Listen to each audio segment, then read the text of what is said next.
자, 어제 윤석열 대통령 연금, 또 의료, 노동, 교육 4대 개혁 골자로 해서 국정 브리핑을 진행을 했습니다.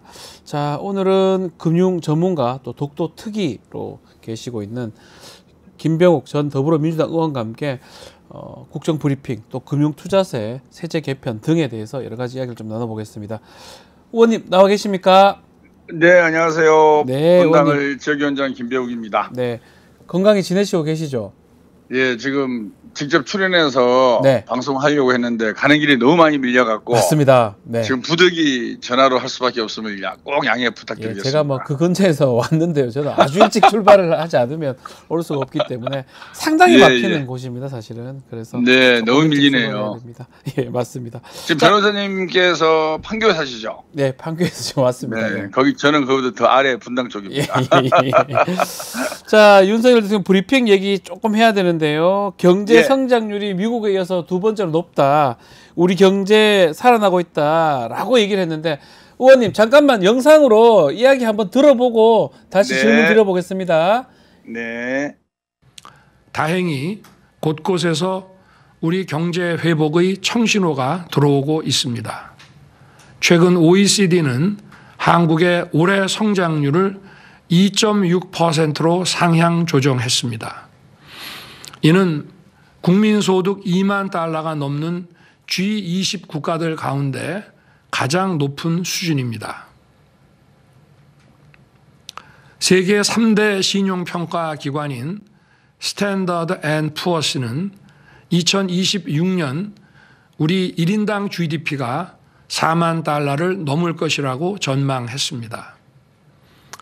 국민과 기업, 정부가 함께 뛰며 이뤄낸 성과라고 할 수 있습니다. 앞으로도 힘을 모아 민간이 주도하는 경제 성장의 추세를 잘 유지한다면 1인당 국민소득 5만 달러도 꿈이 아니라고 하겠습니다.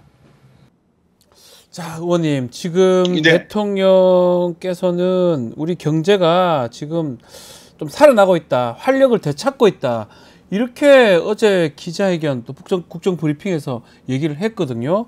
어떻게 보고 계십니까? 저만 이상하게 생각합니까?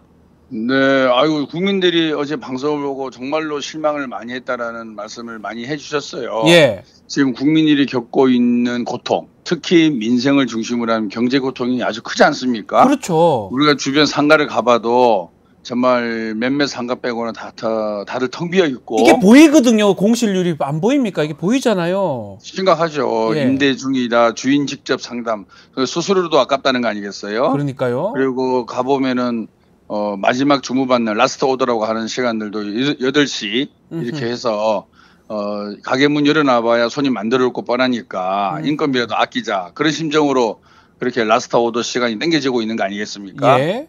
네, 그래서 어제 그걸 보면서 정말 우리 대통령께서 어디에서 이런 보고를 받고 누가 이런 글을 쓰는지 정말 눈과 귀를 의심하지 않을 수 없다. 정말 같은 하늘 아래 살고 있으면서 왜 이렇게 인식이 다를까? 예. 왜 이렇게 생각하는 것이 다를까? 정말로 정상적인 채널을 통해서 경제와 우리 돌아가는 것에 대해서 보고를 받고 계신지, 네. 안 그러면 정말로 다른 어디 라인에서 다른 사람에 의해서 다른 내용의 보고를 받고 계신지 아하. 좀 걱정스러울 정도로 현실 인식에 대한 생각도 아니하고 처방도 낙관적인 전망에만 의존하고 있다. 따라서 그러다 보니까 국민들한테 공감을 못 주고 예. 국민들로 하여금 공감을 얻어서 그 힘으로 이 경제 난국을 헤쳐나가는 것이 리더의 능력 아니겠습니까? 그렇습니다. 특히나 대통령은 경제에 대해서는 잘 모르시는 분 아니냐라는 것이 대부분의 국민들의 평가고, 네. 또 검찰에만 종사를 했기 때문에 무엇보다도 경제를 잘 아는 사람, 또 혁신의식을 갖고 경제를 잘 이끌어갈 사람의 조언을 잘 들을 필요가 계신 거지 않습니까? 본인의 생각을 얘기하고 주장하는 게 아니라 본인이 모자라는 부분이 있으면 남의 의견에 대해서 경청을 하고 그 부분을 잘 가다듬어서 정책으로 만들어 가셔야 되는데, 예. 그런 부분에서 너무 한쪽 얘기만 듣고 계신 거 아닌가라는 아주 좀 답답하고 네. 불편한 생각을 많이 하게 됐습니다. 참 놀랐습니다. 대통령은 진짜 보고를 잘못 받고 있는 건지, 그렇죠. 다른 그게 나라에 제일 계시는 걱정이에요. 건지. 예, 참 걱정입니다, 진짜. 예. 이게 그리고 대통령 신문을 보고 신문만 봐도 계시지 되는데. 그것도 걱정이에요. 예. 아니 다른 유튜브 매체 좀 다른 거 보지 말고 좀 예. 신문만 봐도 알 수 있을 것 같은데. 대표적인 조중동 있지 않습니까? 네. 조중동만 봐주셔도 이런 인식을 하지 않으실 텐데. 거기도 그렇게 진단하고 있지는 않을 것 같은데요. 일단 네. 의원님, 대통령은 뭐 경제가 잘 돌아가고 있다고 진단했지만 대다수 대통령을 제외한 나머지 우리 경제가 성장률이 낮다고 지금 보고 있고 안 좋다고 지금 보고 있잖아요. 요 주된 원인은 뭘까요? 경제 성장 원인은 여러 가지가 있죠. 네. 가장 중요한 것이 자본이 제대로 투자가 돼야 되고요. 그 다음에 노동에 대한 생산성이 올라가야 되고요. 네. 그 무엇보다 중요한 것이 혁신의지죠. 혁신의 의지를 네. 가지지 않으면 경쟁이 안 되고 경쟁이 촉진이 되지 않으면은 부가가치를 더 생산할 수가 없게 되는 거죠. 그렇죠. 그런데 아시다시피 지금 인구가 줄어들므로 인해서 노동 파트에 대해서 양적으로 기대할 것은 적어지거든요. 그러면 노동 쪽에 있어서의 기술 개발을 통해서 더 높은 생산성을 가져 나가려고 그러면 결국에 생산성의 3대 요소 중에 하나인 자본이 제대로 노동에 맞춰서 투자되게끔 해야 됩니다. 네. 그리고 이 자본이 제대로 투자되게 하려면 미래 새로운 신성장 동력에 자본의 흐름이 갈 수 있게끔 혁신적 국가 성장 모델을 만들어 가야 되는데 네. 지금 윤석열 정부의 전체적인 흐름을 보면은 방향이 없는 것 같아요. 방향 자체가 없다. 예. 방향 자체가 없죠. 예를 들어서 박근혜 대통령도 뭐 창조 경제, 그렇죠. 뭐 이런 어떤 걸 통해서 뭘 만들어 가려고 그랬고, 우리 문재인 대통령도 소득 주도 성장이라는 큰 그림을 그려갔습니다. 네. 그에 대한 평가는 다를 수 있겠지만, 하지만 지금 윤석열 정부가 과연 어떤 경제 모델을 갖고 우리 경제 방향을 이끌어가고 있는 것인지에 대해서는 아마 지금 국민의힘이나 용산에 계신 분들도 말을 못할걸요. 저는 모르겠어요. 한 번도 어떤 경제를 지향한다라는 얘기를 들어본 적이 없습니다. 예. 그래서 인수위 시절부터도 얘기가 나왔었는데요. 인수위 시절 지금 또 2년 넘게 집권을 하고 있음에도 불구하고 과연 지금 윤석열 정부가 어떤 경제를 이끌어가게 그림을 그리고 있는지 전혀 국민들에게 알려져 있지 않고 그렇죠. 그러다 보니까 국가를 위해서 일하는 공무원들도 내가 무엇을 위해서 일을 하지라는 그런 컨셉이 제대로 안 잡혀 있는 것 같아요.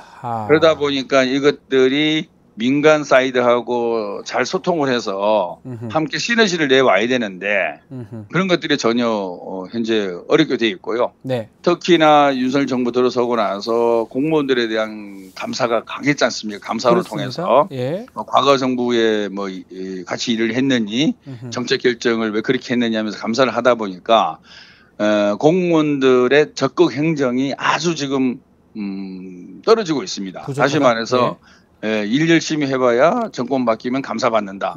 이런 어떤 심리들도 분명히 존재를 합니다. 그래서 공무원들이 이 혁신 의지를 갖고 자본과 노동을 제대로 결합시켜서 새로운 일자리를 만들어내고 새로운 혁신 성장 동력을 만들어 가야 되는데 그런 것들이 다 지금 처져 있지 않느냐 그런 평가를 하고 있습니다.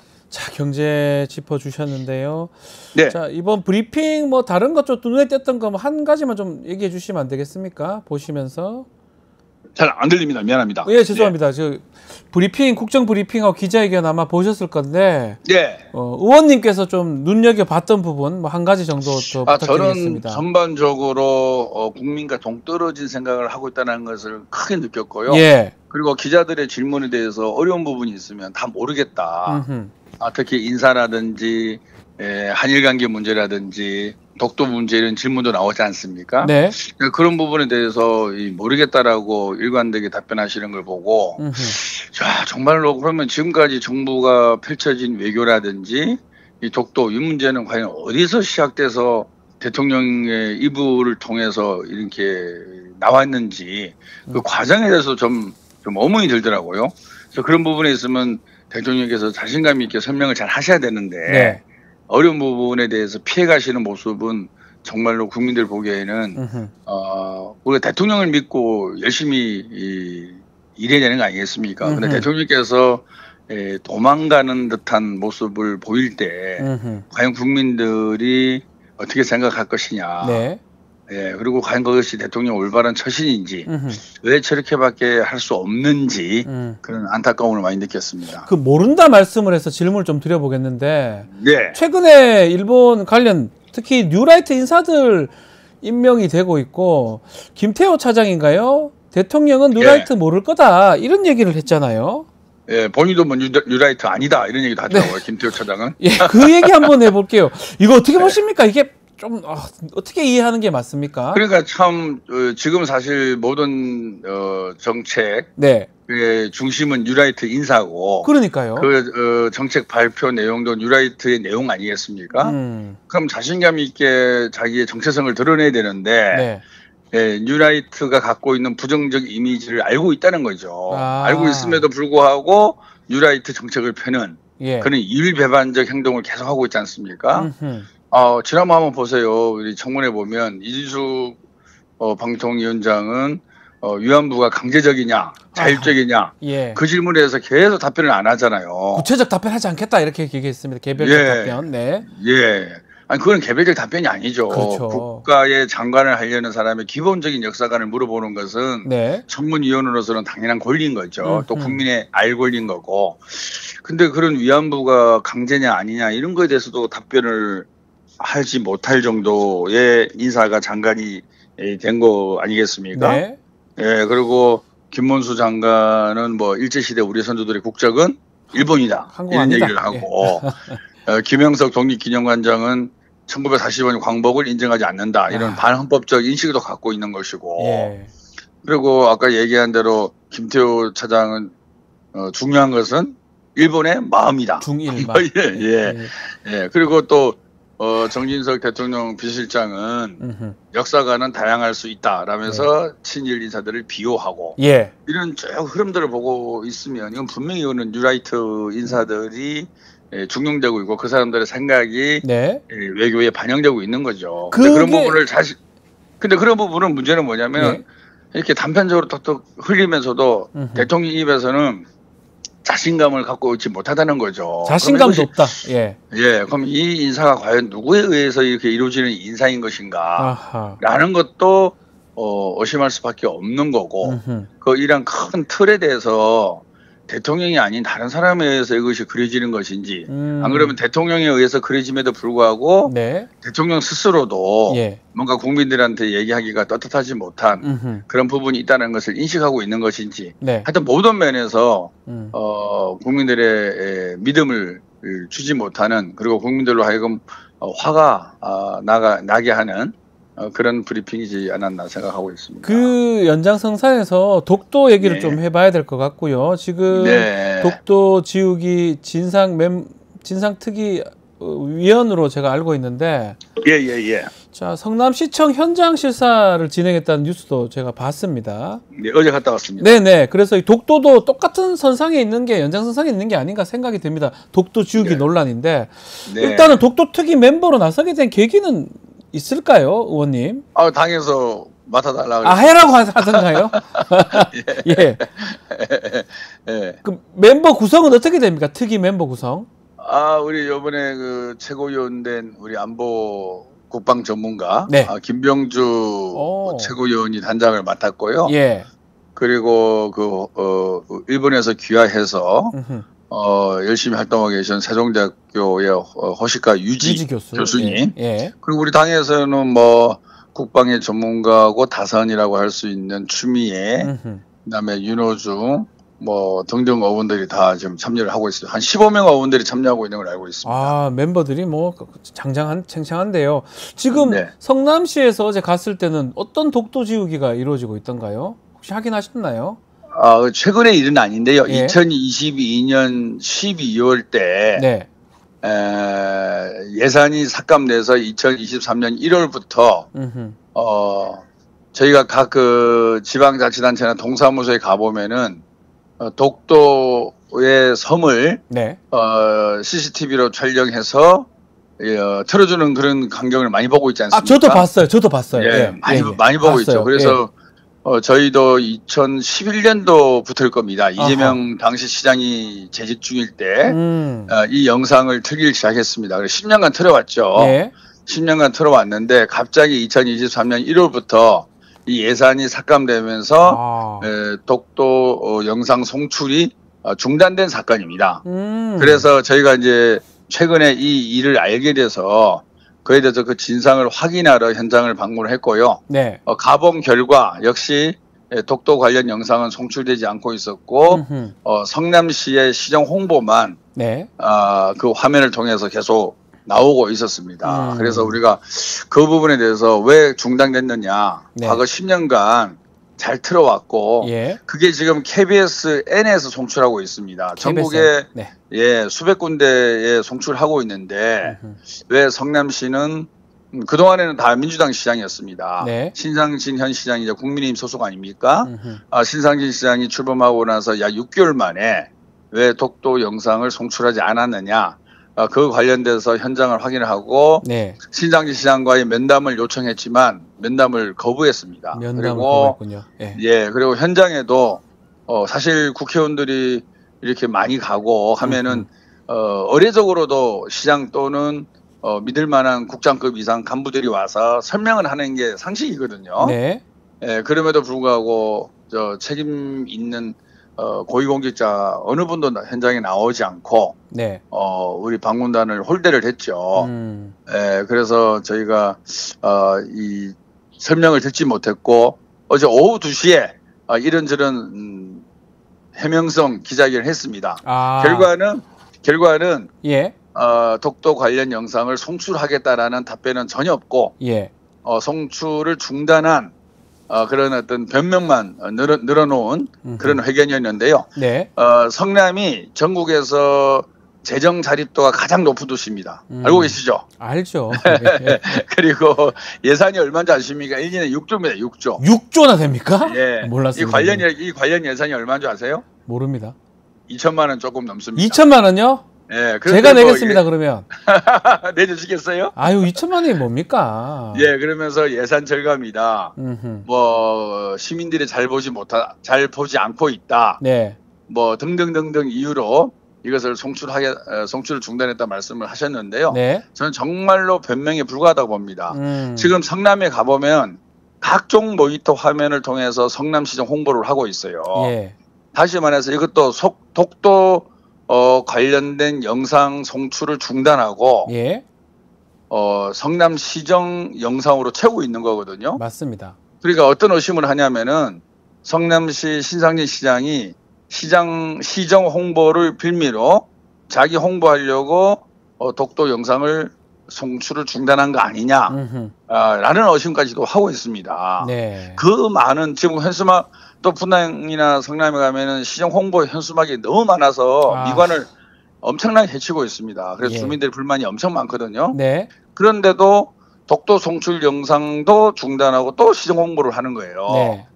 그랬을 때 과연 무엇이 올바른 행정이냐. 그리고 과연 신상진 성남시장은 역사의식을 제대로 갖고 있느냐. 설령 조그마한 문제가 있다 손 치더라도 아직도 일본이 독도를 자기네 땅이라고 우기는 이 현실에 대해서 직시를 하고 있다 그러면 당연히 10년간 틀어왔던 독도 현장 영상을 송출했어야 되는 거죠. 그렇죠. 그런데 당시 회의 의사록을 보면 국민의힘 시의원이 몇 가지 지적을 합니다. 그 지적을 받아서 또 그 지적의 내용들을 어제 또 기자회견을 하더라고요. 그래서 이거는 정말 국민의힘 시의원하고 시장하고 의 생각이 마치 전체 시민의 생각인 것처럼 호도를 해서 내린 정말로 역사 인식이 전혀 부재한 잘못된 행정이다. 따라서 당장 독도 실시간 화면을 재송출하라라고 주장을 하고 있습니다. 알겠습니다. 지금 의원님 연결된 김에 금융투자세 질문도 한번 드려보겠습니다. 아마 여야 당대표 회담이 1일로 예정이 되어 있는데 이게 의제가 될지도 봐야 될 것 같은데 민주당에서는 좀 의견이 좀 분분한 것 같습니다. 금융투자세 어떻게 보는 게 맞는지요, 의원님? 우리 민주당이 원래 다양성이 있는 정당 아니겠습니까? 네, 그렇습니다. 뭐 의견이 분분한 건 저는 아주 좋다고 봐요. 예. 예. 그러니까 이제 우리 지지자들 사이에서는 또 달리 볼 수도 있는데요. 네. 시간이 좀 있습니까? 설명이 좀 있어야 되는데. 한 2, 3분 정도밖에 안 남아서 죄송합니다. 예, 마지막 질문입니다. 제가 이제 금융투자소득세 도입할 때 예. 실무 어원으로 그때 같이 활동을 했고요. 아하. 그 당시 제가 이제 정무위원회 간사였습니다. 아하, 예. 그래서 이 관련된 실무회의에 배석을 꾸준히 했었고, 그래서 여러 논란과 고민 끝에 여야정이 합의한 것이 금투세 도입입니다. 합의해서, 예. 우리 민주당이 밀어붙인 게 아니에요. 네. 중요한 것은 여야정이 다 합의를 한 내용이고, 1년에 5천만 원 이상의 금융소득이 있을 때는 예. 세금을 내되, 이것이 조건이 여러 개 있습니다. 다시 말해서 한 해에 네. 어떤 금융상품에 대해서는 적자를 보고 어떤 금융상품에 대해서는 이득을 볼 수 있지 않습니까? 네. 그거를 통산해서 과세를 해요. 다시 말해서 플러스 마이너스해서 수익이익에 대해서만 과세를 하는 겁니다. 네. 그리고 이제 어느 해는 손실을 보고 어느 해는 이익을 보잖아요. 그러면 손실난 그 해의 손실분을 향후 5년간 이연해서 세금을 냅니다. 다시 네. 말해서 올해 내가 1억을 손해를 봤어요. 내년에 이제 2억의 순이익을 보면 2억에 대해서 세금을 내는 것이 아니라 1억을 빼주는 거죠. 네. 그래서 손실을 5년간 이혼해서 세금을 내는 거고 등등등등 이게 보완 조치들을 많이 해놨습니다. 그래서 이 정도면 충분히 우리 시장에 있어서 받아들일 수 있지 않을까. 그래서 여야가 합의하고 정부가 합의해서 만든 법이고요. 그런데 그 이후에 2년 뒤에 2년 뒤에 여러 가지 상황이 안 좋아서 이것을 유예하자라고 그때 윤석열 대통령께서 공약을 내걸었고 그 부분에 또 이제 협의한 결과 여러 가지 상황이 여의치가 않아서 2년간 유예하는 것은 저도 그 당시에 이제 정책위 수석 부의장으로 일을 했었는데요. 이것도 우리 당내의 여러 논의를 통해서 그렇게 저희가 정부의 입장을 받아들인 겁니다. 그래서 지금 이제 다시 한번 또 이제 그쪽에서는 이제 유예도 아닌 폐지하자 이러죠. 한동훈 대표가. 네. 사실 이 부분은 원칙적으로 보면 다시 말해서 조세 정의적 측면, 소득이 있는 곳에 세금이 있다. 그게 가장 큰 원칙 아니겠어요? 그렇죠. 그리고 아까 제가 말씀드린 대로 여야정이 합의해서 만든 제도고 한 번의 유예 기간을 거쳤기 때문에 이제는 바로 시행하는 게 맞죠. 그러니까 절차적 그동안의 스토리를 보거나 그다음에 조세 원칙의 입장에서 봤을 때도 시행하는 게 저는 맞다고 봅니다. 그런데 큰 변수가 하나 있습니다. 뭐냐면은 우리 시장이 너무 약하다는 거예요. 우리 주식시장, 우리 금융시장. 그래프를 보면은 나스닥이나 해외 주식은 우상향 곡선을 많이 그리고 있습니다. 근데 우리는 아직도 계속 박스권에 머물고 있거든요. 그래서 우리가 그 당시에 생각하기로도 우리가 좀 더 자본시장에 국가와 그다음에 시장 참여자가 관심을 기울이면 주가지수가 3,000 더 나가서 5,000까지도 갈 수 있지 않을까라는 생각에서 이제 우리의 시장도 조세 체계도 선진화를 시켜야 되겠다. 그렇게 해서 저희가 금투세를 도입한 거고 이제 한 번의 유예를 거친 건데요. 그리고 또 하나 말씀드리면 금투세는 선진 외국에는 다 있습니다. 거의 있죠. 미국에도 있고요. 영국에도 있고 일본도 있습니다. 그리고 대신에 금투세와 대체 세금이라고 할 수 있는 거래세가 없거나 낮은 거죠. 그래서 우리나라도 금투세를 도입할 때 그 당시 거래세를 대폭 낮추는 그런 스케줄링을 갖고 있습니다. 근데 지금 가면 우리가 어떻게 할 것이냐. 제가 며칠 전에 우리 아들하고 이런저런 얘기를 했는데요. 우리 아들이 대학생입니다. 근데 소액을 갖고 주식을 투자를 하고 있더라고요. 주식을 하군요, 아드님이. 그래서 얘는 또 그 문과도 아니고 이과생이에요. 그래서 너는 어디다 주식을 투자를 하니까 아빠 당연히 나스닥이지 그러는 거예요. 당연히 나스닥이지. 딱 그 얘기 나오더라고요. 미국이지. 야, 근데 네가 대학생인데 어떻게 아냐? 그러니까 아빠 그래프 봐봐. 미국은 오르는데 우리는 안 올라요. 그럼 미국 시장을 봐야죠. 뭐 이런 얘기를 하더라고요. 제가 그때 많은 걸 느꼈습니다. 아직은 우리 시장이 정말 취약하구나. 그리고 우리 젊은 층 학생들도 대한민국 주식시장이 앞으로 오를 거라는 기대와 가능성에 대해서 좀 낮게 생각한다는 거죠. 야, 이랬을 때 과연 그럼 우리가 금투세를 원칙적인 입장만 갖고 이 문제를 바라볼 것이냐? 아하. 아니면 선진 외국 시장에 비해서 아직도 우리 시장이 커가야 될 부분이 많기 때문에 좀 더 이 시장에 대해서 배려와 고려를 하는 입장을 가질 것이냐? 이런 저도 좀 고민을 많이 하고 있습니다. 알겠습니다. 그래서 이 부분에 대해서는 당내도 여러 의견이 있는데요. 그렇죠. 예. 아직 우리나라 자본시장은 좀 더 육성해야 될 필요가 많다. 네. 그래서 그 부분이 육성이 안 되면 또다시 이제 우리나라 돈의 흐름이 부동산은 쏠리게 될 것이고 네. 또 그 부작용 또한 우리가 많이 겪어봤지 않습니까? 예.